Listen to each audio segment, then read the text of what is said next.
ரிகானா பேகம் தனியார் தொலைக்காட்சி சீரியல்களில் நடித்து பிரபலமானவர். சோசியல் மீடியாவில் ஆக்டிவாக இருக்கும் ரிகானா சீரியல் பிரபலங்கள் பலருடைய குடும்ப பிரச்சனைகளில் தலையிட்டு கருத்து தெரிவித்திருந்தார். ஆனால் தற்போது அவர் மீதே காவல் நிலையத்தில் ஒரு திருமண மோசடி புகார் கொடுக்கப்பட்டிருக்கிறது. புகார் அளித்தவர் ராஜ் கண்ணன். சென்னை கிளப்பாக்கத்தை சேர்ந்த ஓட்டல் அதிபர். நண்பர் ஒருவர் மூலம் ரிகானா பேகத்தோடு ராஜ் கண்ணனுக்கு பழக்கம் ஏற்பட்டிருக்கிறது.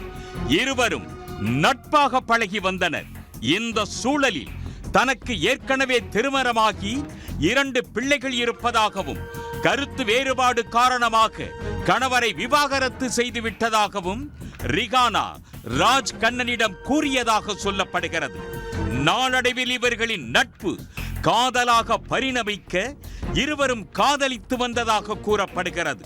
அதோடு ரிகானாவின் வீட்டுக்கு அடிக்கடி சென்று வந்த ராஜ் கண்ணன் கிட்டத்தட்ட 20 லட்சம் ரூபாய் வரை அவருக்கு செலவு செய்ததாக தனது புகார் மனுவில் குறிப்பிட்டிருந்தார். கடந்த ஆண்டு உறவினர்கள் முன்னிலையில் ராஜ் கண்ணன் ரிகானாவை கரம் பிடித்திருக்கிறார். ஆனால் அந்த திருமண வாழ்க்கை அவர்களுக்குள் விரிசலை உருவாக்கி இருக்கிறது. படப்பிடிப்புக்காக ரிகானா அடிக்கடி வெளியூர் செல்வது ராஜ் கண்ணனுக்கு பிடிக்கவில்லை.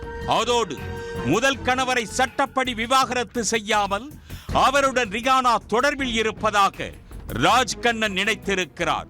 இதனால் இருவருக்கும் வாக்குவாதம் ஏற்பட்டு தகராறு வெடித்திருக்கிறது. ரிகானா முதல் கணவரை விவாகரத்து செய்யாமல் அவருடன் தொடர்பில் இருந்து கொண்டே திருமண ஆசை காட்டி தன்னிடமிருந்து நகை பணத்தை வாங்கி மோசடி செய்ததாகவும் இதனால் அவர் மீது உரிய நடவடிக்கை எடுத்து தனது பணத்தை மீட்டுத் தர வேண்டும் என ராஜ் கண்ணன் பூந்தமல்லி காவல் நிலையத்தில் புகார் அளித்திருக்கிறார்.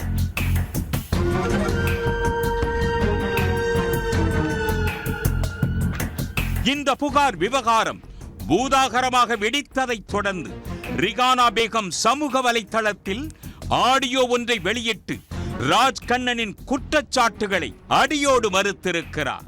ராஜ் கண்ணன் தனது தொழிலை விரிவுபடுத்த போவதாகவும் அதில் கிடைக்கும் லாபத்தில் பங்கு தருவதாகவும் கூறி தன்னிடமிருந்து 18 லட்சம் ரூபாய்க்கு மேல் பணம் வாங்கியதாகவும் ஆனால் அந்த பணத்தை திருப்பி தரவில்லை என ரிகானா குற்றம் சாட்டியிருந்தார்.